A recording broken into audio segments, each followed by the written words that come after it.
Good shot, kid. I think you got him. Good shot, kid. I think you got him. Hello there and welcome back to some more Grand Theft Auto San Andreas. Today we'll continue our Let's Play. This is episode 87. In today's episode we are taking our third and final visit to the import-export business as we deal with list number 3, 10 more cars, the final 10 cars to deliver to the import-export business. So of course we've done the previous 2 lists in previous episodes, so you pretty much know how this works now. Let's go ahead and find the 10 cars in the best permanent location we can. The first car on our list is the Banshee, which is next to the San Fierro gym, just parked outside in this very nice blue and black colour combination. Always, it is worth $45,000 overall and looks like a first generation Dodge Viper. One of the very best cars in the game, the Banshee, and of course a GTA stalwart, been in GTA 3, one of the main cars in GTA 3 actually, and then in Vice City where it turned it into more of a Corvette, and now in San Andreas it's back to its original GTA 3 rendition shape and looking better than ever. As you can see, I'm using the ramp to drive these cars up as opposed to using the crane because it is quicker and easier, and in almost every single vehicle you can do it without damaging it. So there we go, $45,000, a pretty paltry sum considering how much of a legend that car is. The next car on the list, another GTA stalwart, the BF Injection, which is on the south end of this San Fierro beach, just heading in towards Mount Chiliad using that bridge. The BF Injection is based off of a custom Volkswagen Doom buggy, as a Volkswagen Beetle, essentially turned into an off-roading vehicle, air-cooled engine, all the rest of it, which you can see quite nicely in this rendition of the car. Very capable vehicle, one of the best vehicles for off-road use, and can absolutely make mincemeat of the ramp coming up here. That being said, while it may once again be a GTA stalwart, that does mean that it doesn't pay all that much, $15,000 for a very, very good vehicle indeed, making this a great value for money car for whoever's getting it. Not us, obviously, we'd prefer them to pay more, but that's the way it goes. I guess because it is only a Beetle on a different sort of, in a different application, maybe a slightly more restricted application, it's not worth all that much. Next up, we are going to be finding the Blade Lowrider, which its nearest permanent location is here in El Corona. There's actually 2 of these that spawn near Caesar's house. The Blade is based off of a 1964 Chevrolet Impala, and I should point out right now that you should be able to find these things driving around San Fierro. The San Fierro Reefer used them as gang cars. That's where I'd recommend getting them from, as opposed to coming all the way out here for the permanent location, but that's of course what I had to do, so that's what we've done. Anyways, this one may have a little bit more trouble driving up the ramp. It is a pretty low slung car, it has to be said, but it shouldn't be too bad to get up here, and once you park it into the Corona, you'll get gifted $19,000 for the Blade, which actually, considering how common this vehicle is a pretty decent payday on this one. So yeah, as I said, definitely make sure to get these from San Fierro as opposed to using the actual permanent spawn location, but of course I show the most convenient permanent spawn location. In the case of this next car, there is only one place you can get it. This is the Euros. It is based off of a Nissan 300ZX, and it is found only parked under the Sphinx at the Camel Toe casino when wanted for export. Otherwise, this car is completely absent from the roads of San Andreas. I have no idea why. However, that does make it one of the very rarest cars in the game. It's basically this and the Phoenix for the rarest cars.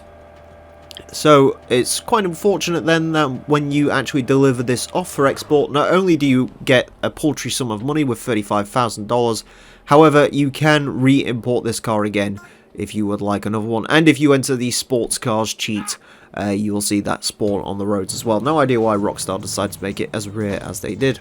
Next up, a vehicle we should be familiar with by now, the Freeway motorcycle, which is available at the Hippie Shopper. Jumping on this normally will activate Courier if it's parked in its original starting place, so I use the vehicle to sort of shunt it away from that original place in order to not activate the mission. The Freeway is based off of a good old American chopper cruiser motorcycle.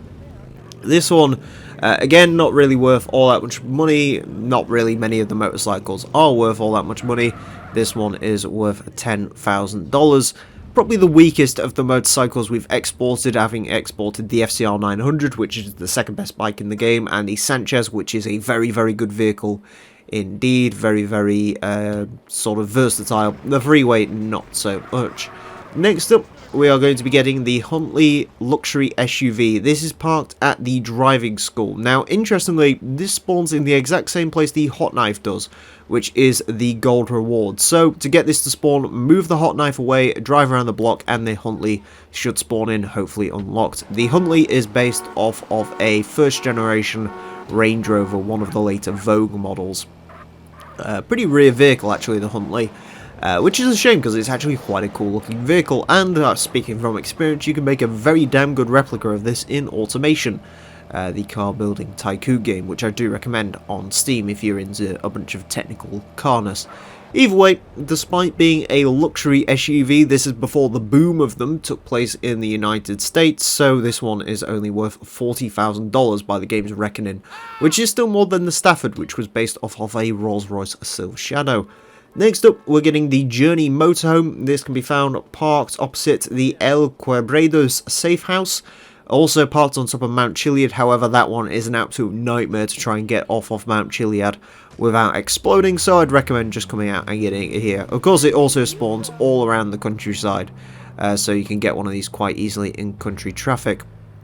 Unbelievably, it will just about fit up the ramp to the ship. This is probably the biggest vehicle you can get away with still driving up here. Unfortunately, the exit here on the ramp is pretty nice. As you can see, actually some pretty good driving from me in order to keep this thing in one piece as we drive it off of the ramp and onto the ship itself. So if you're struggling with that, then maybe use the crane for this one. But either way, don't worry about damaging it all that much because it's not worth a ridiculous amount of money, only worth $22,000. Then again, it is a pretty common vehicle. Next up, we are finding the Messer SUV Off-Roader, which can be found at Mount Chiliad, right at the base, next to a spawning Sanchez bike near where Chiliad Challenge finishes. The Messer takes its appearance from a Jeep Wrangler, early Jeep Wrangler, not quite sure on which generation it is, and is a very capable off-road vehicle. Can make absolute mincemeat of the ramp coming up here because it has very short overhangs. Yeah, a decent enough vehicle, actually quite a rare vehicle as well in this game, not as common as it was in Vice City where these things were driving around pretty darn frequently. Then again, I guess San Andreas isn't really the sort of place where you drive chopped down Jeeps all that much. Or maybe it is, considering it's set in California. Either way, $25,000 for this one. Not a bad haul for a relatively unremarkable vehicle. Next up, the most expensive vehicle on our list is also by far and away the easiest to get. The Super GT. This is found at the driving school if you get all bronzes, which if you have the actual import-export business unlocked, which you need to complete driving school for, you absolutely will have this vehicle. So no matter what, it's always going to be parked at driving school, whether you absolutely sucked at driving school or not, because you wouldn't be this far in the game if you hadn't completed driving school. So yeah, that's really nice of it actually. A very, very easy car to find, no qualms about this one whatsoever. And as I mentioned, it is the most expensive vehicle on the list. While it might not be the best supercar in the game, it's worth just as much as all the other supercars are, because it is worth $105,000. That is a lot of money.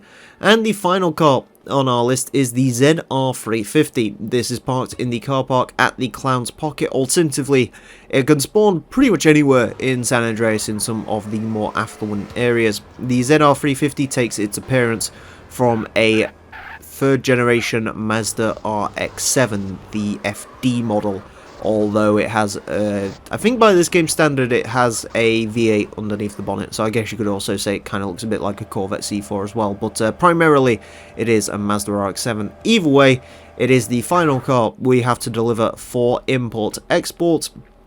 It is worth $45,000, and delivering all the cars on this list will give you a bonus $200,000. Delivering 5 cars off of list 3 will make the Vortex hovercraft available for import, and completing the entirety of list 3, the entirety of import-export, gives you the Bullet, which admittedly isn't all that impressive because it is the silver award at driving school and spawns in quite a lot of places around the state. But either way, that is the entirety of import-export done. We have had a lot of very, very healthy paydays from this. I'm just showing off all the vehicles you can import on each day. So, yeah, a very, very healthy amount of money made from this. But next time out, we're also going to be making a fair chunk of change as we look at street racing. The final street race location to do, the Los Santos street races. So join us for that. Thank you all very much for watching, and until then, a farewell. You know the fear, the sorrow that my heart holds in knowing just where my hopes and dreams are going.